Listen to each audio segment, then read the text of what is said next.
Have you ever grabbed a handful of colorful gummy bears, tossed them into your mouth, and thought about what's actually inside them? Here's a surprising fact.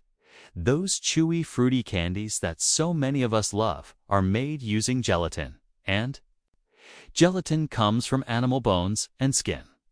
Yes, you read that right. Every gummy bear, gummy worm, and jelly candy you've ever eaten likely contains an ingredient extracted from pigs, cows, and sometimes even fish. It might sound shocking, maybe even a little gross, but this is the truth behind one of America's favorite candies. In fact, according to the Gelatin Manufacturers Institute of America, Americans consumed around 60,000 tons of gelatin in 2021 alone. Most of that went straight into products like gummy candies, marshmallows, and puddings. The real question is, knowing this now, would you still enjoy your favorite gummies the same way? What's even more fascinating is that gummy candy wasn't invented in the United States. Its story begins in Germany almost a century ago.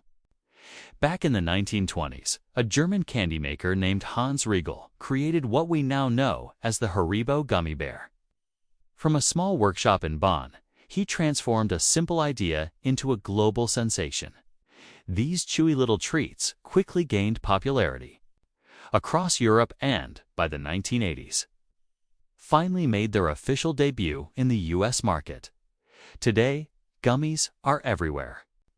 They're on every candy aisle shelf, tucked into lunchboxes, and even marketed as vitamins for kids and adults. But behind their sweet and playful exterior lies a complex manufacturing process that combines science, engineering, and yes, some rather unexpected ingredients. Let's take a behind-the-scenes look at how gummy candies are actually made. It all starts with a simple mixture: sugar, corn syrup, water, flavorings, food coloring, and, of course, gelatin, the magic ingredient that gives gummies their signature chewiness. Gelatin is the texturizing agent responsible for that soft, yet elastic feel we love. But despite what some people assume, it's not a plant-based ingredient. It's a byproduct of the meat industry, typically extracted from pig skins, cow bones, and sometimes fish. These are parts that would otherwise be discarded, so for some, it's considered a smart way to reduce waste. For others, the thought of eating candy made from animal byproducts is a tough pill to swallow. This raises an interesting debate. Should gelatin content be more clearly labeled on packaging? Many consumers argue yes, especially for health, dietary, or religious reasons. Others just want transparency about what they're eating. But gelatin isn't the only controversial ingredient in gummies. There's also the matter of artificial food coloring, the bright, eye-catching reds, yellows, and blues that make gummies so irresistible. In the US, food dyes like Red 40, Yellow 5, and Blue 1 are approved by the FDA and widely used in candies. However, in Europe, some of these colors are more tightly regulated, and certain products even require warning labels when marketed to children. While the food industry insists these additives are safe in regulated amounts, consumer advocacy groups and some studies have raised concerns about potential long-term effects. So, here's a question for you. If gummy candies looked a little duller but were completely natural, would you still love them the same? Once the ingredients are mixed and the syrupy base is ready, the process moves to molding. This is where the candy takes on its fun: shapes, bears, worms, rings, fruits, and more. But here's a surprising detail. These molds aren't made of plastic or metal. Instead, most gummy candies are shaped using cornstarch molds, a technique that might seem old-fashioned but is still widely used in modern factories. Why cornstarch? There are three main reasons. First, cornstarch can handle high heat without warping, which is important since the gummy mixture is poured at around 70 to 90 degrees Celsius. Second, the starch absorbs some moisture from the candy mixture, helping it set faster and develop that perfect, chewy texture. Third, it's cost-effective and sustainable because the starch is sifted, sterilized, and reused after each batch. Here's how it works. Large trays are filled with cornstarch and then stamped with impressions of the desired gummy shapes. These impressions create small cavities in the starch, which serve as the molds. Next, the hot gummy mixture is carefully poured into these cavities by automated machines with incredible precision. The temperature, volume, and speed of pouring are all tightly controlled to ensure uniform size and shape for every single gummy. Once the molds are filled, the trays move into a cooling tunnel where the candies slowly set at a controlled temperature of 18 to 24 degrees Celsius. Cooling, too, quickly could cause cracks or uneven textures, so gradual cooling is key to maintaining quality. After the gummies have cooled and set, they're removed from the molds and dusted to remove any residual starch. At this point, they're chewy and flavorful, but their surface is dull and slightly sticky. That's where the next step comes in: coating. To give gummies their glossy, non-sticky finish, manufacturers apply a paper-thin layer of edible wax or oil. Common coatings include beeswax, vegetable oil, or carnauba wax, which is derived from Brazilian palm leaves. Carnauba wax is particularly popular because it's colorless, odorless, and FDA-approved for food use. Only a tiny amount, about 0.1% of the candy's weight, is needed to make the surface smooth, shiny, and resistant to clumping during packaging. For sour gummies or fruit-flavored varieties, the coating might be a mix of sugar and citric acid, instead creating that delightful tangy crunch when you take a bite. Finally, the gummies are ready for packaging. They're funneled through high-speed weighing machines that portion them into bags 100 grams, 150 grams, or 250 grams, depending on market requirements. Then, the bags are heat-sealed, labeled, printed with expiration dates, and boxed for shipment. Modern packaging lines can handle up to 200 bags per minute, which means millions of gummies are packaged and shipped every single day to supermarkets, convenience stores, and online retailers across the United States. But gummy candies aren't the only treats made with gelatin. Take marshmallows, for example, soft, fluffy, and the perfect companion for hot cocoa or a campfire s'more. You might think their texture comes from sugar or gelatin alone. But here's something you probably didn't know. Marshmallows are actually mostly air. In fact, up to 60% of a marshmallow is air bubbles. This airy structure is what gives marshmallows their soft, melt-in-your-mouth feel. The process begins by soaking gelatin in water so it can bloom and develop its binding properties. Meanwhile, a syrup mixture of sugar, corn syrup, and water is heated to 240 degrees Fahrenheit, known as the soft ball stage in candy making. Once the syrup reaches the right temperature, it's slowly poured into the gelatin while being whipped at low speed in a stand mixer. This careful blending prevents thermal shock and ensures a smooth mixture. Then, the mixer speed is increased to incorporate millions of tiny air bubbles, transforming the dense syrup into a light, fluffy foam. When the mixture becomes thick and opaque, vanilla or other flavorings are added. The whipped mixture is then spread into trays, dusted with powdered sugar and cornstarch to prevent sticking. Once cooled and set, the marshmallow slab is cut into strips and squares, coated again with powdered sugar, and packaged. Some marshmallows are even piped into colorful ropes for decorative treats. This entire process results in the soft, pillowy candy we all love. A candy that, fun fact, started as an herbal remedy in ancient Egypt made from the root of the marshmallow plant. Over time, gelatin replaced the plant extract, creating the modern marshmallow we know today. Now, let's switch gears to another American favorite: jelly beans. These little candies might look simple, but their production involves some serious science. Despite their fruity flavors, there's no real fruit inside. In fact, the center of a jelly bean is almost flavorless. all the taste and color come from the outer shell. Jelly beans originated in the United States in the late 19th century. William Shraft, a Boston candy maker, is credited with popularizing them during the Civil War, encouraging people to send them as gifts to soldiers. Their design was inspired by Turkish Delight, a chewy Middle Eastern candy, and by the sugar coating process used in making medicinal tablets. Today, jelly beans are an Easter staple, beloved for their vibrant colors and fun shapes. But their sugary coating is what truly makes them unique. Think about that for a second. The world of candy isn't as simple as it seems. Behind every gummy bear, marshmallow, or jelly bean is a fascinating process involving chemistry, engineering, and a little bit of art. From boiling syrups to shaping molds.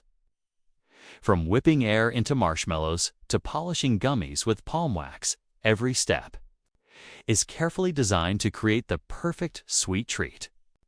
Next time you tear open a bag of gummies or pop a marshmallow into your cocoa, you'll know exactly what went into making it, and maybe, just maybe, you'll think about it a little differently. So, what do you think? Does knowing the truth about gelatin change your opinion of gummy candies? Would you still enjoy them the same way, or would you look for vegan alternatives?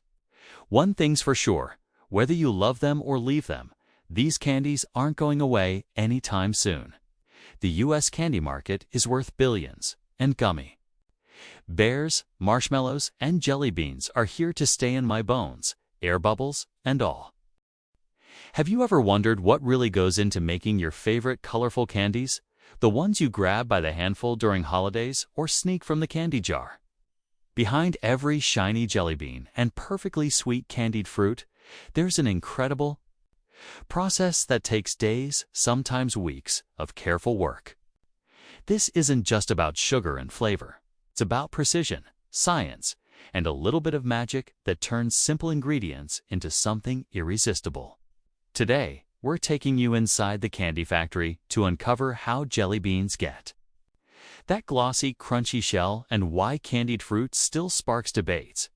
Is it truly fruit or just a sugary treat? Stick around, because the truth will surprise you. The heart of a jelly bean. The chewy core starts with a sweet blend of sugar, corn syrup, water, gelatin, starch, and natural or artificial flavorings. Sugar and corn syrup make up more than half of this mix, about 50 to 60%, because sweetness is the foundation of every candy.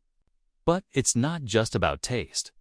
Corn syrup keeps the candy moist and prevents it from becoming rock hard over time. Then comes the gelatin and starch, two unsung heroes of texture. Gelatin gives that familiar elasticity, while starch ensures the center isn't too runny, helping maintain the perfect chewiness. To bring everything together, the mixture is cooked in a vacuum pot at scorching temperatures between 130 and 140 degrees Celsius for 15 to 20 minutes. This step not only combines the ingredients, but also removes excess moisture, creating the right consistency for the next stage. Once the mixture is ready, it's time to shape the candy. The hot blend is transferred to a filling machine, which divides it into small drops and deposits them into molds made from compressed cornstarch. These molds have thousands of tiny oval cavities, each shaping a perfect jelly bean center. If you've ever seen gummy candy molds, it's a similar process, but here, the precision matters even more because uniformity affects everything that follows.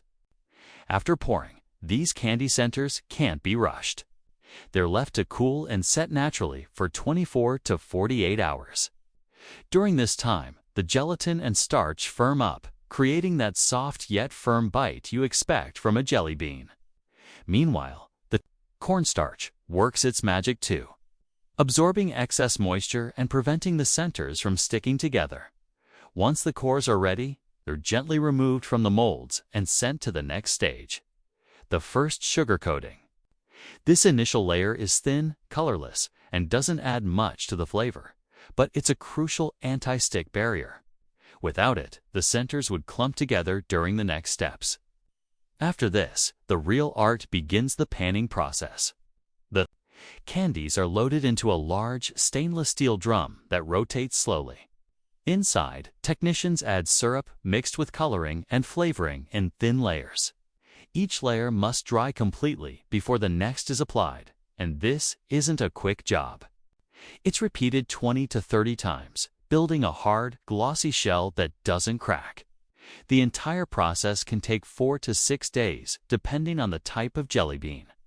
And here's something most people don't realize: more than half the time spent making jelly beans is devoted to this outer shell. So, is it still just a coating, or is it the candy itself? During panning, conditions must be perfect. Room temperature stays between 68 and 77 degrees Fahrenheit, and humidity can't exceed 40%. If the air gets too damp, the sugar shells absorb moisture and melt, ruining the entire batch. When the shells finally reach the right thickness, the candies are polished to perfection. They're transferred to another drum where a fine mist of beeswax is sprayed as the beans rotate slowly. The amount of wax is tiny, just 0.1% of the candy's weight, but it gives that porcelain-like shine and keeps the colors vibrant. During storage, at this point, they look finished, but there's one last signature touch: the print. Jelly beans often feature a brand logo or design, and that's added using a thermal or laser printer that marks each candy with almost surgical precision. This final step doesn't change the flavor, but it makes the candy instantly recognizable. After printing, the jelly beans are sorted by color, by flavor, or randomly mixed, depending on the product line.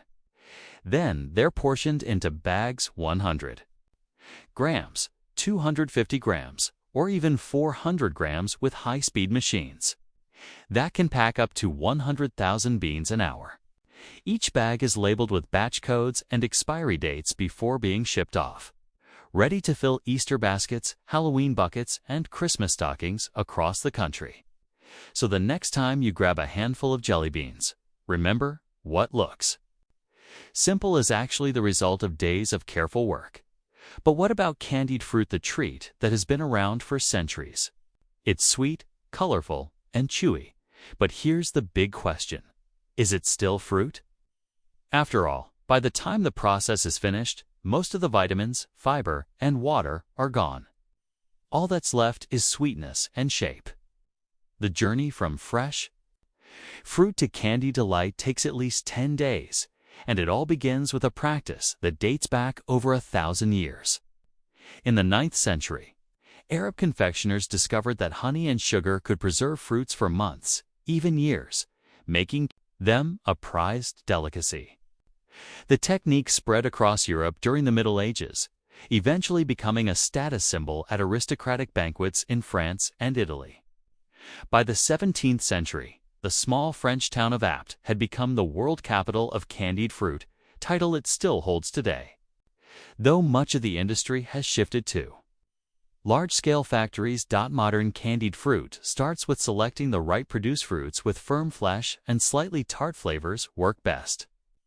Oranges, lemons, pineapples, kiwis, and cherries are popular. But you'll also find candied ginger, papayas, watermelon rind, and even unripe mangoes, depending on the season. Once harvested, the fruits are transported to the factory, where they're sorted by size and ripeness. Tons of fruit move through these facilities every day, each destined for a sugary transformation.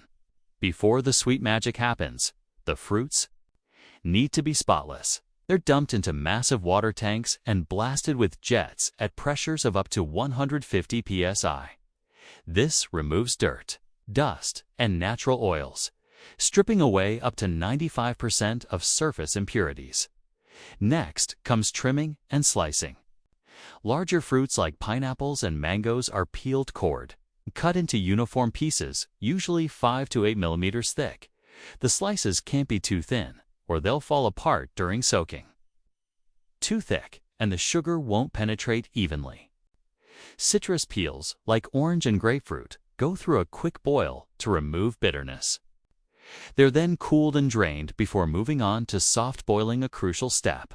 where fruits are gently simmered at 194 degrees Fahrenheit for 7 to 12 minutes. This softens the cells just enough for sugar to seep in without destroying the fruit's shape. Now comes the most time-consuming phase: sugar soaking. The fruit slices are placed into heated tanks filled with syrup at about 80 to 85 degrees Celsius.